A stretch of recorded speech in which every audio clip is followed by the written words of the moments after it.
Zacchaeus, well, come on down. Zacchaeus, come on down from yonder sycamore tree. Today I must stay at your house.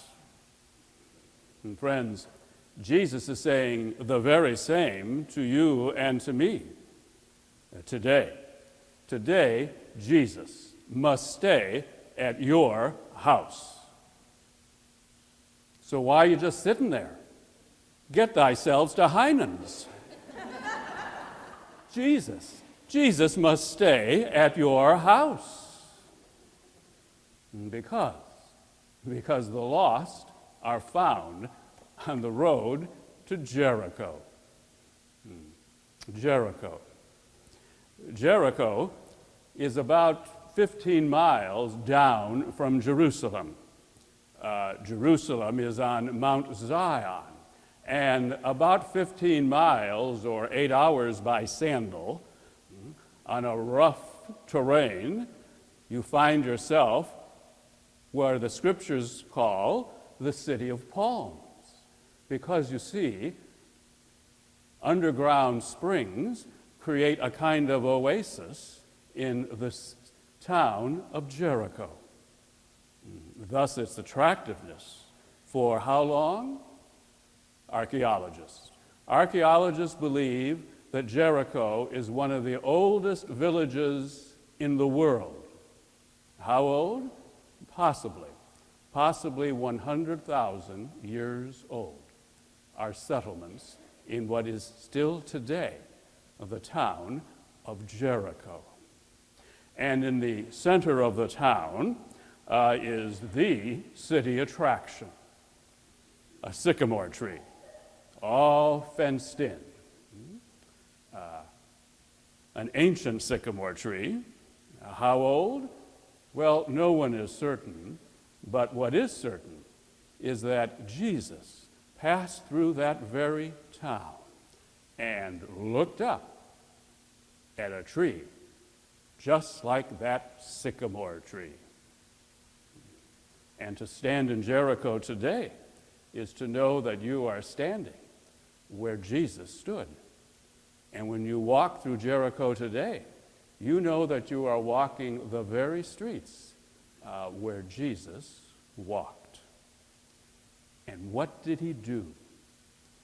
He found what was lost, and he broke bread with Zacchaeus.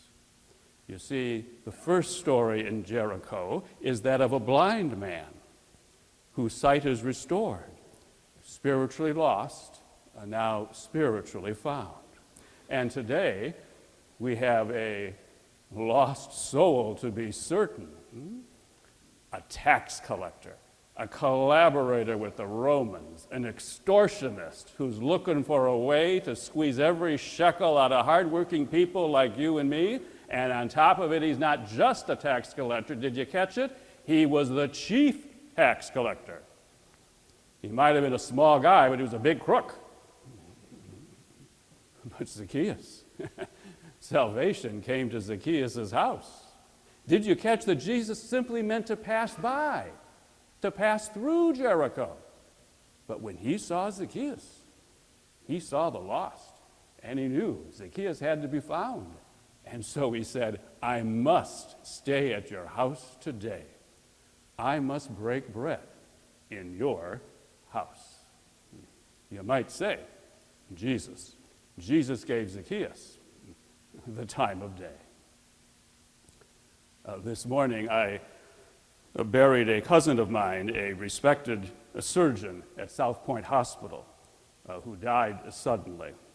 Well, we say suddenly, but you know, that's from where we're standing. Father Cosgrove and I have both shared with you that we don't believe that there's any such thing as a sudden death. I mean, it might be sudden from where we're standing, but can it possibly be sudden from where God is sitting? God doesn't get surprised.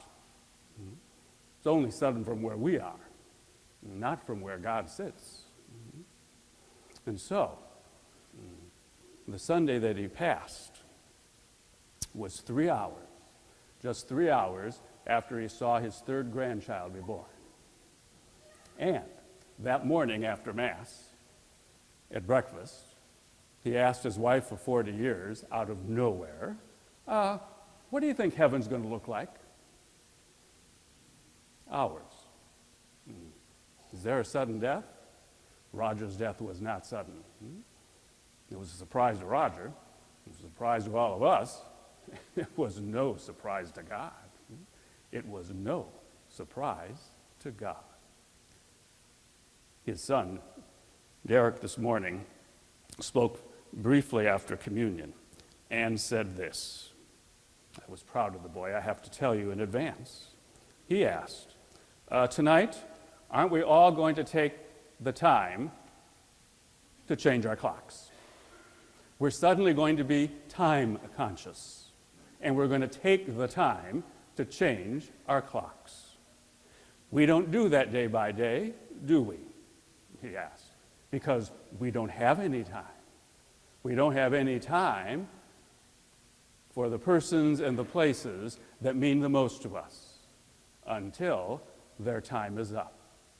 And he shared with us that the most precious times he had with his father was when he took the time to cook Sunday dinner with his dad for their family, to break bread with our family and friends. And he asked each of us, when we changed our clocks tonight, to consider, to take the time to ask, who is the person for whom I've not had enough time, to whom I've not given enough time? Text them, email them, maybe even send an old-fashioned card, maybe invite them to dinner, maybe invite them for coffee. That's what Derek asked a packed church to do this morning. It's what I'm going to do, and I'm going to suggest that you might very well do the same. We're all going to take the time to change our clocks. Are we all going to take the time for someone for whom we've not had time? Time is God's gift to us. What we do with it is our gift to God.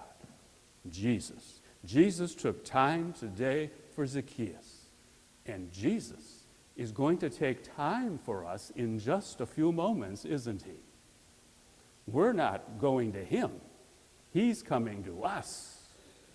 We're not going to him. He's coming to us. He is going to stay at our house in just moments. Who will you be inviting to stay at your house?